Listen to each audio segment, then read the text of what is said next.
मौत हो गई। इसके साथ ही 10 लोगों की हालत गंभीर बनी है। इन सभी को जिला अस्पताल में भर्ती कराया गया। मामले की जानकारी होने पर डीएम चंद्रभूषण सिंह ने तत्काल ही मामले की जांच का आदेश दिया।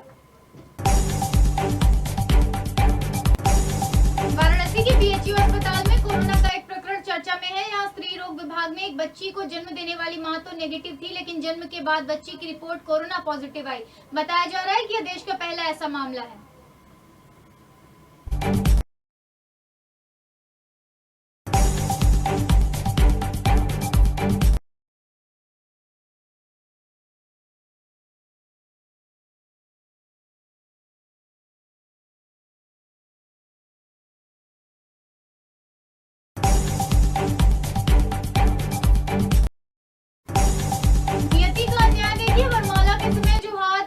की बड़ी बेटी को आशीर्वाद देने के लिए उठ रहे थे। फेरों के बाद उन्हीं हाथों से दुल्हन की अर्थी को सजाया गया। किसी परिवार के लिए इससे अधिक कष्टप्रद और क्या होगा। नियति के सितम को जिसने भी महसूस किया उसकी आंखें भर आईं।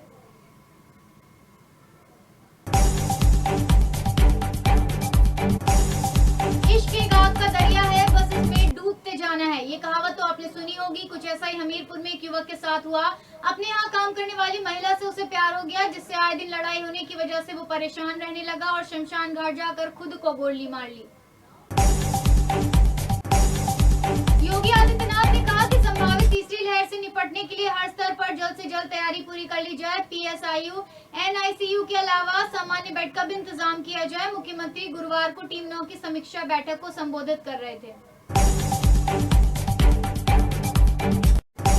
उत्तर प्रदेश के गोरखपुर जिले में एक शर्मसार करने वाली घटना सामने आई है। यहाँ एक महिला ने अपने पति पर गंभीर आरोप लगाए हैं। पीड़िता ने बताया कि उसका पति रात में अश्लील वीडियो दिखाकर उससे अप्राकृतिक दुष्कर्म करता है।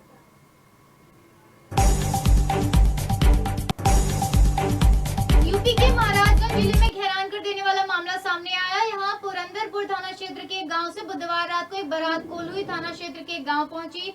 द्वार पूजा के लिए बारात पहुंची। इससे पहले दूल्हे की प्रेमिका शादी के मंडप में पहुंच गई।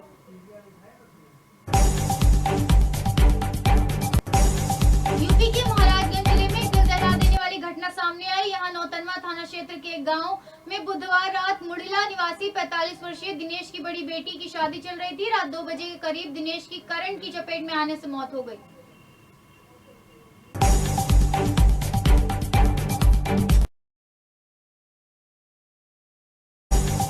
कोरोना के पीक में ऑक्सीजन उपकरणों, रेमडेसिविर इंजेक्शनों की कालाबाजारी करने वाले शातिरों ने अब ब्लैक फंगस के इंजेक्शन पर भी नजरें गड़ा दी हैं। पुलिस ने ग्वालटोली चौराहे से 2 शातिरों को गिरफ्तार कर 68 इंजेक्शन बरामद किए हैं। सरसौल के नगर क्षेत्र में मंगलवार को युवती ने प्रेमी सिपाही के खिलाफ शादी का झांसा देकर दुष्कर्म करने का आरोप लगाया। अपने को फंसा देकर आरोपी सिपाही ने पीड़िता से माफी मांगी और बुधवार को कोर्ट में जाकर शादी कर ली।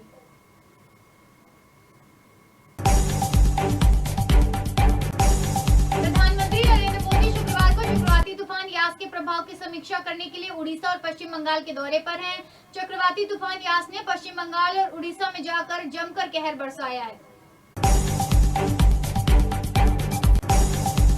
पीएनबी घोटाले का मुख्य आरोपी भगोड़े हीरा कारोबारी मेहुल चोकसी के प्रत्यर्पण की कोशिशों में लगे भारत की उम्मीदों को फिलहाल के लिए झटका लग गया है।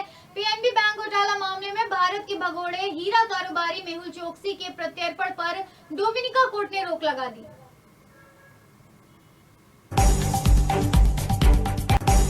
तेलंगाना सरकार राज्य भर में सभी मान्यता प्राप्त पत्रकारों के लिए विशेष कोविड-19 टीकाकरण ड्राइव चला रही है। इसके तहत पत्रकार 28 और 29 मई को इस सुविधा का लाभ उठा सकेंगे।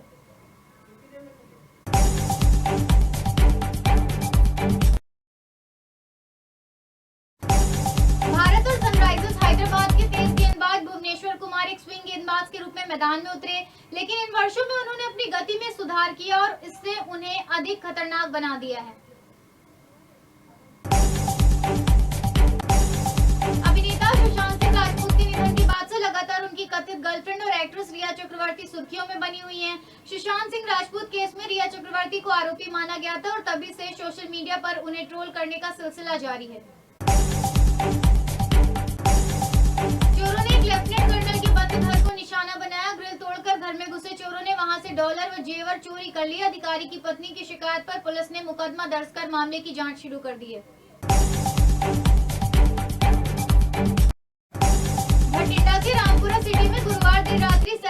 संपत्ति से लूट में असफल रहे लुटेरों ने पुरुष को गोली मार दी। इससे वह गंभीर रूप से घायल हो गया। घटना को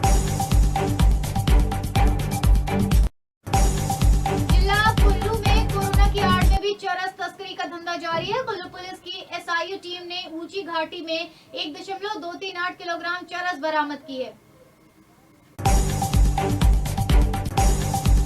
केरल विधानसभा का पहला सत्र राजधानी तिरुवनंतपुरम में चल रहा है। सत्र को संबोधित करते हुए सबसे पहले राज्यपाल आरिफ खान ने किसानों की आय बढ़ाने से लेकर सब्जियों के उत्पादन पर बयान दिया।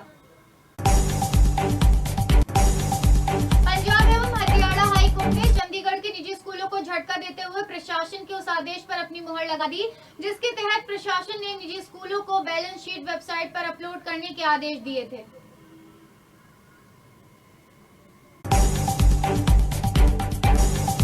देश में कोरोना से बिगड़े हालातों को लेकर कांग्रेस नेता राहुल गांधी ने शुक्रवार को प्रेस कॉन्फ्रेंस कर प्रधानमंत्री नरेंद्र मोदी पर तीखा हमला बोला। राहुल ने कहा कि कोरोना की दूसरी लहर के लिए प्रधानमंत्री की नौटंकी जिम्मेदार है। कोरोना की दूसरी लहर के बीच लॉकडाउन का सामना कर रहे दिल्ली के लोगों के लिए राहत की खबर है। सोमवार सुबह 5 बजे से राष्ट्रीय राजधानी में लॉकडाउन खोलना शुरू हो जाएगा। प्रियंका चोपड़ा और उनके पति निक जोनस ने भारत के लिए हाल ही में चलाए फंड रेजर के जरिए 22 करोड़ रुपए जुटाए थे। इस बात की जानकारी प्रियंका ने सोशल मीडिया के जरिए दी थी। सलमान खान स्टारर राधे और मोस्ट वांटेड भाई में मुख्य विलन के किरदार में दिखे रणदीप हुड्डा भी बहुजन समाज पार्टी की नेता और यूपी की पूर्व मुख्यमंत्री मायावती पर भद्दा जोकर विवादों में घिर गए हैं।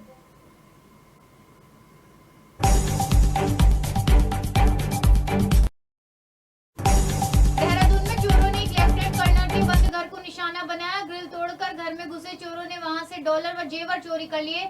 अधिकारी की पत्नी की शिकायत पर पुलिस ने मुकदमा दर्ज कर मामले की जांच शुरू कर दी।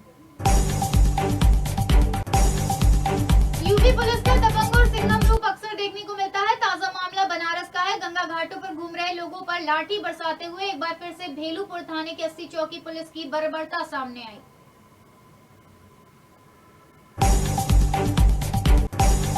T20 और वनडे क्रिकेट में हैट्रिक लेना थोड़ा आसान है क्योंकि इस प्रारूप में खिलाड़ी रन बनाने के लिए खराब शॉट लेते हैं। लेकिन टेस्ट क्रिकेट में ऐसा बहुत कम बार देखा जाता है जब किसी गेंदबाज को हैट्रिक नसीब हो। लेकिन इस खिलाड़ी ने एक दिन में 2 बार ये काम किया।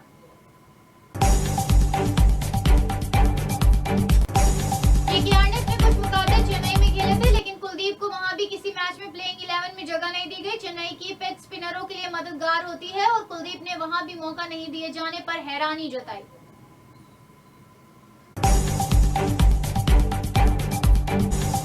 नारद स्टिंग ऑपरेशन मामले में गिरफ्तार 2 मंत्री, एक विधायक तथा एक पूर्व विधायक को कलकत्ता हाईकोर्ट ने शुक्रवार को अंतरिम जमानत देने का निर्देश दिया। इन नेताओं को 2 लाख रुपए के निजी बॉन्ड देने का निर्देश दिया गया है।